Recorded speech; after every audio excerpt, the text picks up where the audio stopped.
තව දවස් දෙකක් දෙන්න. ඊට පස්සේ මම මුව ඇසිඩ් බාල්දියක දාලා දිය කරනවා. මට දැන් ඔයා කියන කිසිම දෙයක් අහන්න ඕන කමක් නෑ සිතත්. ලොක්ක හදිසි ඉලෙක්ෂන් එකට යන්න හදන්නේ. මිනිහා කැමති නෑ මිනිහා කාලේ මේ වගේ දේවල් සිද්ධ වෙනවා. සිද්ධාත් හීවලි ජයසේකර. නොහොත් බයින් මානවලු.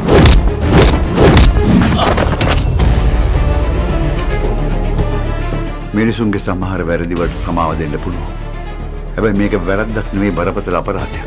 මේ වගේ උඹ බලලන්න ඉඩ තියන්න හොඳ නෑ පුතා.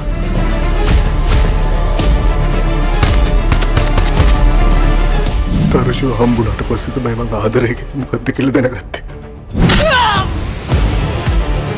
සිද්ධාත් හරියට දෙවි කෙනෙක් වගේ. සිද්ධාත් කොහොමද මේ වගේ ඩක් කළේ? සල්ලි වලටද?